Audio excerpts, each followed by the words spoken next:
მოგესალმებით მეგობრებო, პირველ რიგში მადლობას გიხდით გამოწერისთვის არხის და ვისაც ახლა შეგხვდათ ვიდეო გამოიწერეთ ჩვენი არხი, ბევრი საინტერესო ვიდეო გელოდებათ.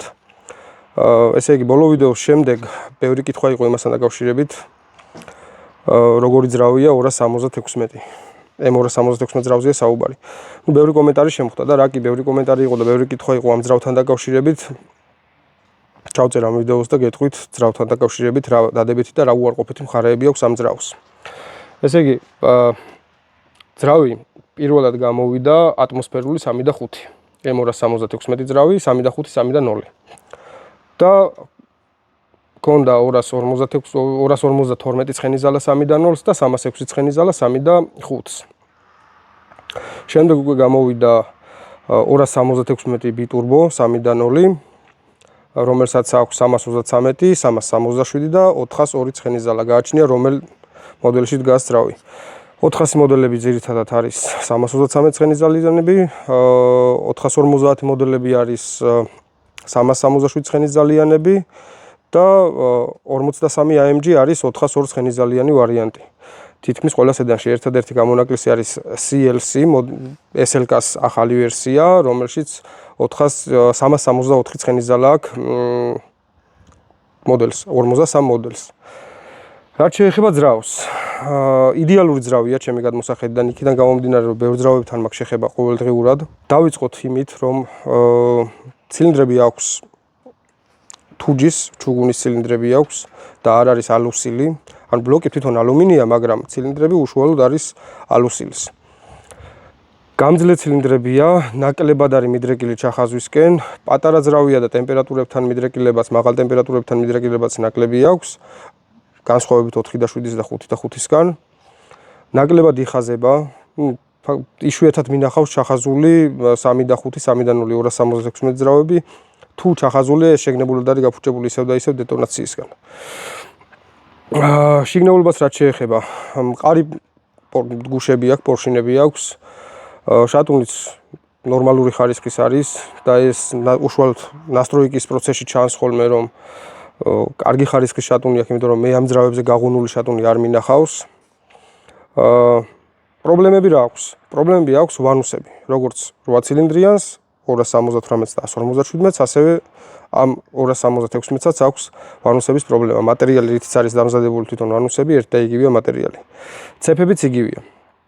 ანალოგიური პრობლემა აქვს, რაც 8 ცილინდრიანს იგივე არის აქ 6 ცილინდრიანში ცეფების პრობლემა. 8-იანისგან განსხვავებით რასპედვალების პრობლემა ნაკლებად აქვს. კიდევ გამშვები კლაპნები, რომლებიც იწვება.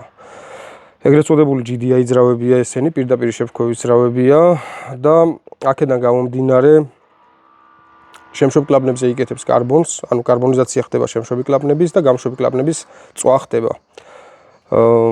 ამას მოგვარება ხდება შემდეგნაირად, უნდა მოიხადოს გალოკვები, რომელი კლაპანიც შესაძლოა შეიცვალოს, რომელიც აღდგენადია მოიხეხება, ეგრეთ წოდებული პრიწირკა გაუკეთდება, კლაპნის სალნიკები შეიცვლება და ამით მოგვარდება ეს პრობლემა.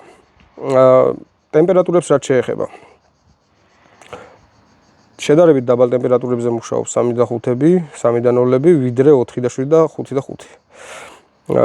ამასაც ანალოგიურად როგორც 8 ცილინდრიანს ელექტროთერმოსტატი აქვს, ამაზეც შესაძლებელია პროგრამულად დავწიოთ ტემპერატურა, ანუ ცოტა ადრე გაიხსნას თერმოსტატი და ცოტა ადრე ჩაერთოს ვენტილატორი.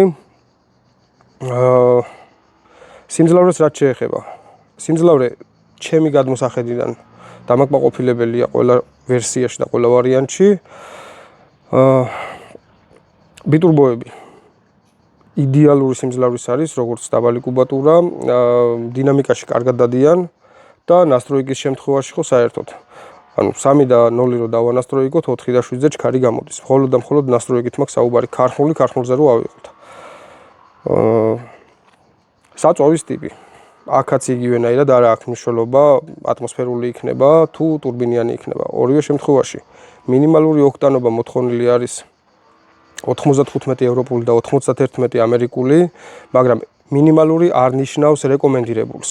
რეკომენდირებული საწვავის ოქტანობა ორივე შემთხვევაში ამერიკულში არის 93, ევროპულში არის 98. თუ ამ პირობებს მომხმარებელი და მანქანის მეპატრონი აკმაყოფილებს, ძალიან ალბათ შეიძლება 10000-დან ერთ შემთხვევაში მოხდეს რაღაც ისეთი გაუთვალისწინებელი პრობლემა, რომლის გამო შეიძლება ცილინდრი ჩაიხაზო დეტონაციისგან გაფუჭდეს. ავალების სანთლები. სანთლების წარმოებელი წერს, რომ რეკომენდირებულია ავალების სანთლის შეცვლა 30000 კილომეტრზე. 40000 კილომეტრზე ყველაზე ბევრი.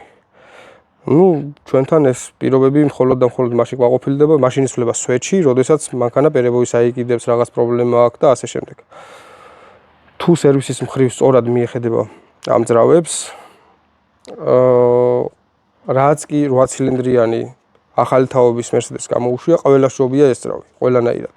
ზედს არ ჭამს.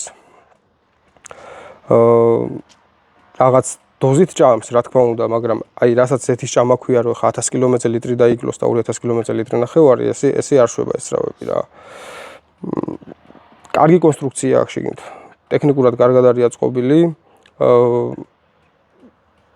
კოლიცოების განლაგება პორშინებზე, გუშებზე კოლიცოების განლაგება იდეალურია, შეზეთვა კარგად ხდება პორშინის სიუბკების. მოკლედ რო ვთქვა, კარგი ძრავებია რა. იდეალური ძრავებია ჩვენ პირობებში რა. უბრალოდ ეს ხელშეწყობები ჭირდება, რომელზეც ვისაუბრე, საწვავი, ზეთი. ამ ძრავებში არ იხმევა არანაირი 0.30, 5.30, 10.70 და ასე შემდეგ, არა 0.20, ეგეთ ზეთები არ მიდის. არა აქვს მნიშვნელობა რამდენი აქვს ძრავს გარბენი. წარმოებელმა დააწესა 0.40, ყველანაირი კლიმატში შეგიძლიათ ჩაასხა 0.40. თუმცა ბევრჯერ შევხვედრი ვარ ისეთ პირობებს, სადაც მიდიხარ მაღაზიაში და რაც აქვთ, იმას გეუბნებიან, რომ ეს ჭირდება. რეალურად ესე არ არის. რაც დაშვებულია და რაც ჭირდება ის რო არ აქვთ, მაგიტო გეუბნებიან, რომ ეს ზეთი ჭირდება, რაც აქვთ კონკრეტულად იმ მომენტში მარაგში. ზეთი 0.40 სრულიად სინთეტიკა ჭირდება, საწვავი რეკომენდირებული 98, მინიმალური 95, მაგრამ მინიმალურ შემთხვევაში ბევრი ნიუანსია გასათვალისწინებელი, რა შეიძლება დაზიანდეს მანქანაში. ამ დეტალებს აღარ ჩავყვები, იმიტომ რომ ბევრი შემხვდა უკვე ისეთი კომენტარები, სადაც ვიზახი რომ მანქანას ჭირდება აი ეს და ეს საწვავი და ვიღაცა გამოვა კომენტარს დაწერს, მე აი ამდენი წელია რეგულარულად დავდივარ. იარე, პრობლემა არ არის, შენთვის ჩათვალი გაგიმართლა, ბედი გაქვს. ან ისი არ დადიხარ, როგორც საჭიროა. ან აქვს უკვე პრობლემა, მაგრამ ამას შენ ვერ ხედავ, გარედან ვიზუალურად ვერ ატყობ. მით უმეტეს მანქანას, როდესაც კატალიზატორი უყენია, კატალიზატორის შემთხვევაში ბოლოა ნაკლებად. ანუ ზეთის ბოლი ნაკლებად შეიძლება რომ დავინახოთ და ხილული იყოს.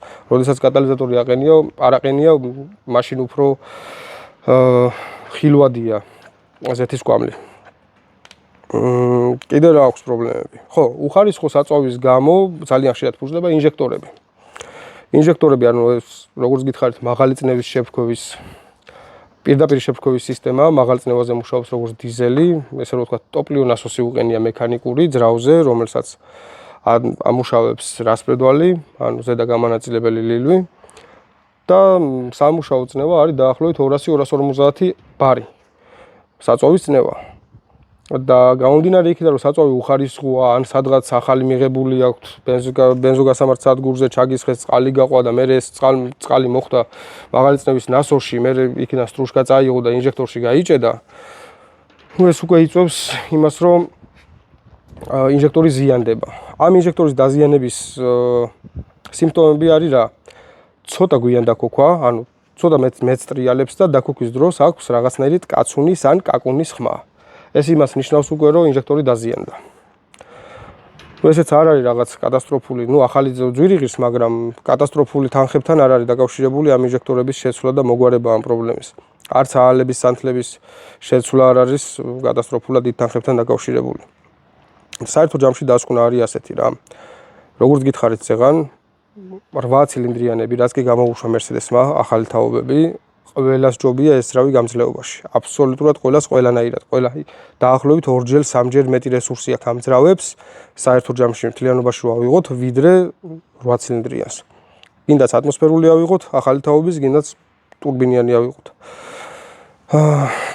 დასკვნა არის ის, რომ დამაკმაყოფილებლად კარგი ხარისხი აქვს, იდეალური სიმძლავრე აქვს, როგორც თქვი ზეღან. სერვის ისე ხშირად არ საჭიროებს, როგორც სხვა 8 ცილინდრიანი ძრავები, მაგალითად, რომელსაც უკვე ალუსილის ცილინდრები აქვს. მარტივად ხდება ალუსილის ცილინდრის ჩახაზვა, ჩუგუნის ჩახაზვა ცოტა რთულია. და ნაკლებად ხდება ამის დაზიანება. დანარჩენი სერვისული მხრივ სერვისი რასაც ჭირდება ეს არის ცეფები და ვანუსები, დამჭიმები და რაღაც გარბენის შემდეგ თუ კლაპნის სალნიკები შესაძლებელია, გამშვები კლაპნები ზიანდება, იწვება, მას მოხეხვა ჭირდება, თუ არ აღდგა შეცვლა ჭირდება და შემშვები კლაპნების კარბონიზაცია. დანარჩენი იდეალურია ყველანაირად ესწრავები რა. ამით დაგემშვიდობებით, არ დაგავიწყეთ არხის გამოწერა. დაწერეთ კომენტარებში, კიდევ რა გაინტერესებთ, რას შევეხოთ, რომელ ძრავებს შევეხოთ, რა სისტემას შევეხოთ და ჩემი ცოდნიდან გამომდინარე მაქსიმალურად მოგაწვით ინფორმაციას. ნახვამდის.